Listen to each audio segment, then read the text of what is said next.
बलूचिस्तान में जमीन लर्ज उठी। हरनाई में जल्जले से तबाही, सैकड़ों मकान मुनहदिम। 20 अफराद जाँ बहक, 200 से जायद जख्मी हो गए।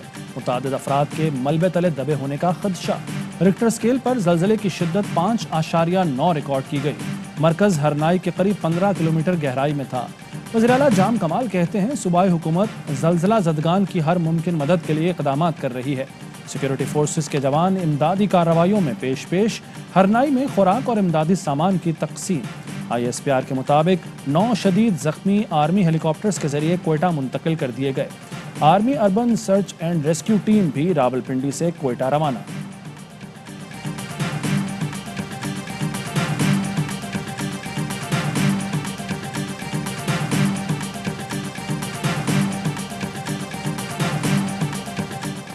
सदर मुमलिकत डॉक्टर आरिफ अलवी और वज़ीर आज़म इमरान खान का बलूचिस्तान में ज़लज़ले से कीमती जानी और माली नुकसान पर इजहार अफसोस।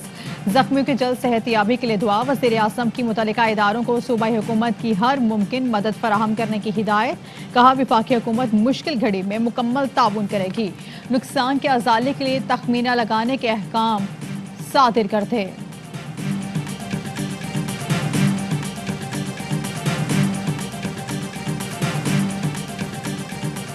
ओपोजिशन का भी जल्जले से नुकसानात पर इजहार अफसोस। शहबाज शरीफ का वफाक से बलूचिस्तान में भरपूर इमदादी कार्रवाइयों का मुतालबा।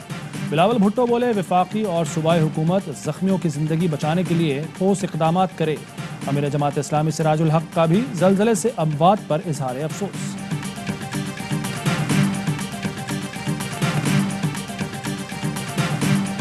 हुकूमत ने अपने आप को NRO जारी किया है। उन लोगों को जो आज इक़्तिदार में हैं, जो पाकिस्तान के अवाम के हज़ारों अरब चोरी कर चुके हैं, उनसे नैब कोई पूछ गुछ नहीं कर सकेगा। सदारती ऑर्डिनेंस से हुकूमत ने खुद को NRO जारी कर दिया। ऑर्डिनेंस में कहा गया है कि काबीना के फैसले पर पूछताछ नहीं हो सकती। शाहिद खाकान अब्बासी कहते हैं काबीना के फैसलों से 800 अरब के नुकसान पर नैब कुछ नहीं कर सकता। अवाम के हक पर जो डाके डाले गए उन पर सवाल नहीं कर सकते। मुल्क के वज़ीर आज़म ने कह दिया है मुशावरत नहीं करूंगा। आपने मुशावरत नहीं करनी तो चेयरमैन 8 तारीख को घर जाते। जो तरीक़ेकार है इसके मुताबिक नए चेयरमैन की तकरीरी हो।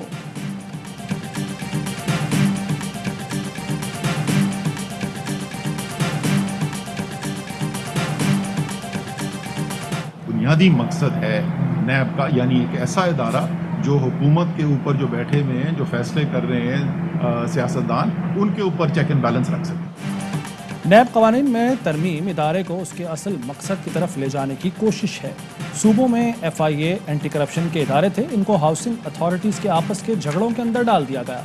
वफाकी वज़ीर असद उमर कहते हैं एक ऐसा इदारा होना चाहिए था जो ऊपर भी चेक एंड बैलेंस रखे, जो हुकूमत के ऊपर सियासतदानों के ऊपर नज़र रख सके।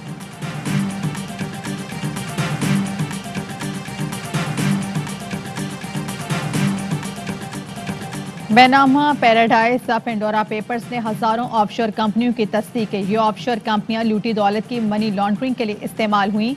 सदर मुमलिकत डॉक्टर आरिफ अलवी का ट्वीट लिखा, 700 पाकिस्तानी शख्सियात की गैर कानूनियत पैसे के जराए की तहकीकात होनी चाहिए। पाकिस्तान अपनी दौलत बाहर जाने से रोकने के लिए निज़ाम बेहतर कर रहा है।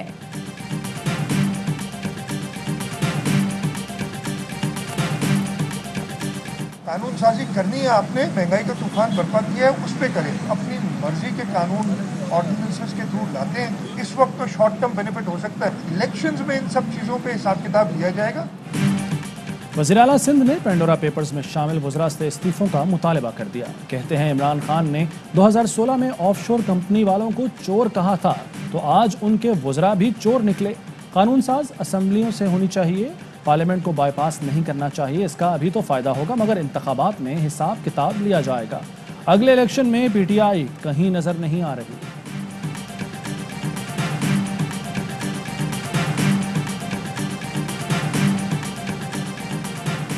हुकूमत का कौमी असम्बली का इजलास 22 अक्टूबर को बुलाने का फैसला। वजारत पार्लिमानी उमूर समरी सदर मुमलिकत को इरसाल करेगी।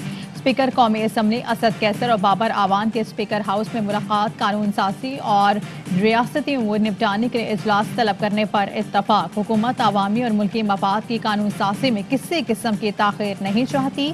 बाबर आवान की गुफ्तगू।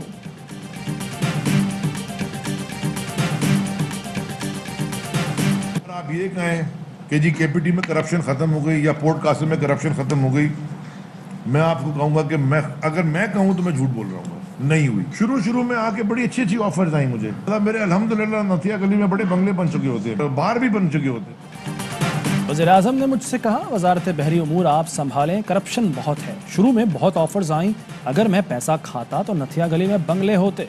वफाकी वज़ीर अली ज़ैदी कहते हैं, चुप रहने के लिए 10 करोड़ की ऑफर हुई, मैंने कहा 100 करोड़ दें ताकि खजाने में जमा करा दूं।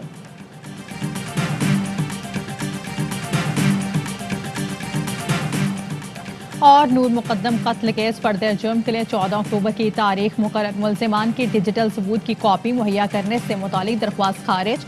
मुल्जिम जाहिर जाफर ने अदालत में मुआफ़ी मांग ली। मैं रोस्टरों में आकर बात करना चाहता हूँ। मरकजी मुल्जिम की सजा अभी ज़रूरत नहीं, ट्रायल में आपको भी सुनेंगे जज का जवाब।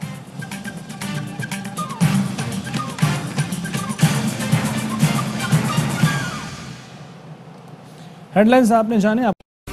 अहम तरीन खबरें अब एक क्लिक की दूरी पर।